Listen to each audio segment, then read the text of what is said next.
Good morning, rising middle school families and scholars. As many of you all know, my name is Mr. Chow, and I'm the school counselor here at Ronald E. McNair Elementary School.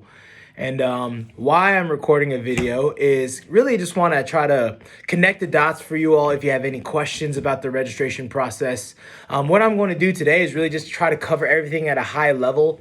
I know a lot of the stuff that's on Guilford County Schools website, even in some of their webinars and seminars that they opened up to the parents, or this whole process. There's just so many things in play, and if you're not familiar with the process, it could be a little bit scary or daunting, right?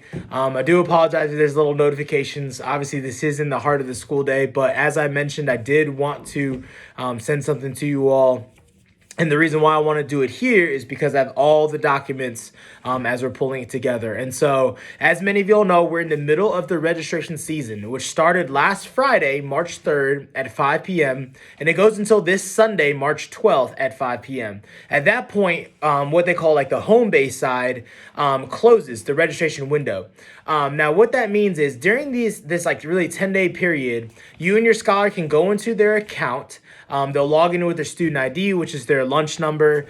Generally, the birthdays, unless if they've changed it, is their birth date. Like, so their month, date, year. So if your birthday was today, it would be 03092023. So March 9th, 2023. That's how you would change it into numbers. No dashes, no anything, just straight numbers. So just straight 8 numbers across, and that should be the thing that logs them in. And so when you get there, based upon your current feeder school. Now, this is what student assignment, Guilford County Schools downtown student assignment has said. This, based on your address, is currently where your scholar is going. Now, I say all that to say, I know some families have reached out and said, hey, Mr. Child, that's not where I'm going. Hey, my son's moving or my daughter's moving. Hey, we're actually going to apply for this. They're going to this magnet school. Regardless of where that is, until that is in Guilford County school system, or even if you end up moving, we still have to go through this registration process. This is one of those things that kind of, if you think about, if you ever leave like a profession or a career, you have to do an exit interview, or even sometimes maybe in college you have to exit interview. It's kind of like your exit interview is this registration process. And so some parents said, well, we're moving to Florida, right? I had one family say we were probably going to move to Florida. Well, we still have to exit your 5th grade scholar, and so we're going to have to complete this process by April 28th. And so the home process really is just kind of like a first look. It won't finalize until I meet with your scholar. And the reason that is just we want to make sure, like, when you guys select classes, last year we had one of the families accidentally select a couple English classes. Well, you can't take 2 English classes at the middle school level. And so, we would have to tweak and obviously adjust your encores and electives. And that's part of the reason why, even though you'll submit it and put it on the portal, then I will receive it when all of a sudden registration changes this Sunday to school-based. So school-based registration starts next Monday, the 13th. And it runs really until April 28th. But what that process will look like is from March 13th, as I mentioned on the class dojos, March 13th until really pretty much spring break. So that's like April 7th, I think is the Friday that we're off. So for pretty much from the 13th till the 7th, school-based wise, I will be pulling your scholar in small groups, 2 to 3 scholars a group. We'll be speaking a little bit about college, career, whether, what is your big picture? What is it that you want to do? And then also that will help us also have a conversation about what classes did you and your parents, or do you like to take next year? All right, and so what we'll do there is then we'll select the different encores based upon what is offered at the middle school that they're feeding into. And again, if you're switching middle schools or if you're moving, we're still going to select courses. Those courses, if you're switching schools in Guilford County, sometimes will transfer over if they offer it at the other school. And if you're going to a non-GCS school, like a private school or a charter school, or if you move, it'll just be one of those things that we have to do. And then, at the new school, they will handle that registration process. And so I do want to let you all know that's kind of coming up on the up front. So those 3-week period, we will pull in small groups. We'll talk through that. And then you might say, well, over spring break, I might have some changes. My scholar actually does not want to take, say, exploring technology. We want to put my scholar in Spanish. All right, no problem. Then that window right after spring break, we have about 2 weeks where we will be able to not re-reselect the elective, and we can change it. But by April 28th, if there's any changes, and I want to be clear, by April 28th, if there's any changes to your encore selections, that will go through the middle school, because at that point, it leaves the elementary school and it goes into what the middle school side of course selection. So think of it as this period until this Sunday the 12th is the home base side. Then it goes to the elementary school side where Mr. Chow will be working with you all.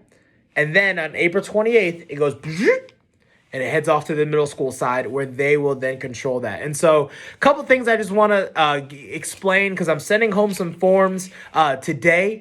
Some of these will look different, and so don't worry, I'll kind of explain it. If you are going to Northern, if Northern is your current feeder school, or if you said, hey, that's where my scholar is going to go next year, the form is going to kind of look like this. I know it looks like a lot of words. Really what you have to do is just select based upon whether it's semester long or is year long. You have to select 1, 2, 3, 4. So just select based on the bolded letters, which is the different encores or electives. What is your top 4? You just have to write it in the margins and just bring this paper back. If you go to Northeast or Mendenhall, the form kind of looks like this. It's a little bit different. The top is all the same. The middle is a little bit different. And that's where then again, you just select 1, 2, 3, 4. What are your prioritize? What is it that you would like your scholar to take, or scholars, what would you like to take? Parents, feel free definitely if you send it back to sign it, because I will send these off. Those that are completed, I will send off to the middle school. If you don't send it back, no big deal as well. But then I won't send your copy off to middle school. So if you can, go ahead and fill out these, because I will send these off to the middle school. If you're going to a different school like Eastern or Kaiser or Western, any of those schools, they have slightly similar, or some of them look like a hybrid form of this. Just follow what's on there. And again, send those back. We'll have that conversation with your scholars from there.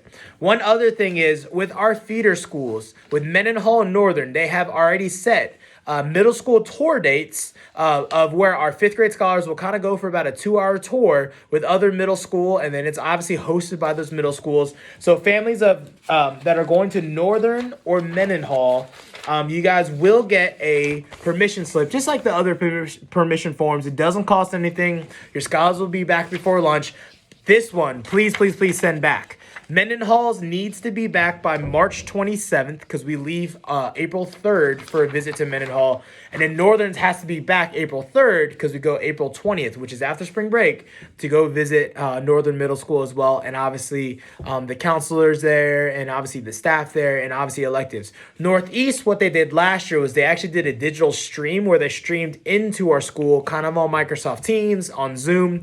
That's what that principal did last year. I know that they've had a recent change in leadership. The former principal went on to be a high school principal, and they've had a new principal there. So they're still trying to work out the logistics, but as soon as I find out more from Northeast, I will let your scholars that are feeding to Northeast know as well if we're going to go there, or if they're coming here, or if they're going to stream. But for Northern and Mendenhall, definitely fill out that form if you'd like your scholar to go. And we'll definitely have that tour set up. And so, unfortunately, that is only for scholars currently that are feeding or that are going to go to Northern or Mendenhall. And so, it's one of those things that, Mendenhall and Northern, their counselors and their administration said, hey, we have to limit it, because when we go, there's going to be potentially 3, 4, 5 other elementary schools there. So they have to cap that number. So it can't just be all 5th grade goes. I would love to bring everyone there just to give everyone that experience. But unfortunately, we have to keep it where they have it. So that all being said, big dates just to remember. Parent registration, family side registration goes from now, really last Friday, till this Sunday. After that, we go school side, 2 to 3 kids in a small group. We're going to pull 3 of your scholars, talk through some career, but also through electives and encores. That'll go until spring break. After spring break, we have 2 weeks where if you want to make adjustments, just let us know. Let your scholar know to tell me. We can sit down. I can pull them. We can go through that, adjust, finalize courses. April 28th, it goes to middle school side. And I will say, if you're like, man, it's April 29th, I need to talk to the middle school probably will not have all the pieces in order to start making those switches until May. So I do want to be clear. Even though it switches to middle school side, there is a little bit of carryover time where there might be like a dead zone, because they are also trying to wrap up the school year. And so it's kind of like one of those things. And so Just be cognizant of that. And, as always, just keep communicating with me, keep communicating with us. The other thing as well, and I will mention it now, we'll mention it, to all your scholars at the end of the year, and we'll talk more about promotion in a couple, in a couple weeks. We'll start having advertising about that. That's at the end of the school. I think it's the second to the last day of school. So I think it's like June 12th, I believe. Don't quote me on that. But I believe it's the second to the last day of school, just like we had it last year. But the day after the last day of school, which generally is our field day, I believe it's June 13th.